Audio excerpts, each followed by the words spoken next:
C'est quoi une cure d'âme? Pourquoi est-il important de la faire et qu'est-ce qu'elle prévient? Ok, on va faire court. La cure d'âme, c'est lorsque tu donnes ta vie à Jésus-Christ de Nazareth et que tu vas rencontrer ton pasteur ou un responsable du groupe d'intercession. Et à ce pasteur ou à ce responsable-là, tu parles de ta vie. Tu lui dis, ah, voici la vie que je menais avant et aujourd'hui, je décide de me consacrer à Jésus-Christ. Et cet homme de Dieu-là, il va te poser des questions. Il va te dire, ok, vas-y, parle-moi de toi, parle-moi plus, parle-moi de ta famille. Et parce que le Saint-Esprit sera présent, le Saint-Esprit va révéler des choses qui concernent ta famille. Il va révéler des choses que toi-même, tu ne connais pas. Et si toi-même, tu sais déjà des choses, par exemple, tu sais que tu souffres de l'esprit des eaux, tu souffres de l'esprit voilà, de mort, l'homme de Dieu, il va te faire passer par la délivrance. En fait, c'est un peu comme, vous voyez, chez les catholiques, où ils vont chez le prêtre, ils parlent et tout, ils vont se confesser. Voilà, contrairement à la cure d'âme, tu ne vas pas seulement que pour te confesser, mais tu parles de toi et tu passes par la délivrance. Voilà.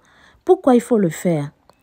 On le fait parce que souvent vous allez remarquer des chrétiens qui font 10 ans, 5 ans, et ils ont toujours les mêmes problèmes. Quand tu les regardes, mais tu te demandes si Jésus-Christ de la Bible, il est réel, s'il existe.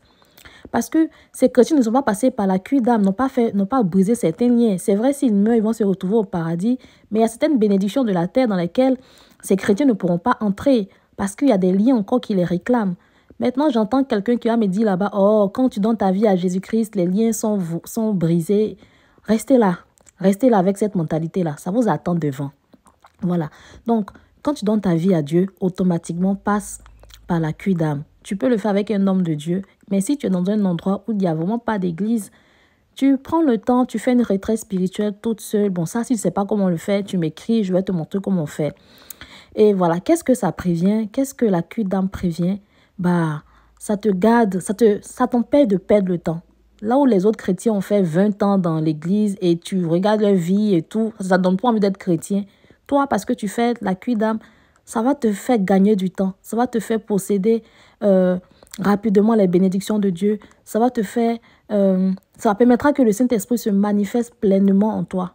Moi, je ne savais pas. Et aujourd'hui, je bénis la vie de ce frère qui m'a posé une question. C'était des années après ma conversion. Il m'a posé cette question et je lui ai dit, « Hé, pardon, quand Christ est mort, c'est fini. Il n'y a plus de lien. » Je ne l'ai pas écouté quand ce frère m'a interpellé.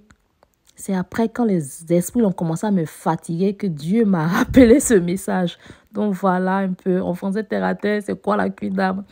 Qu'est-ce que vous en pensez?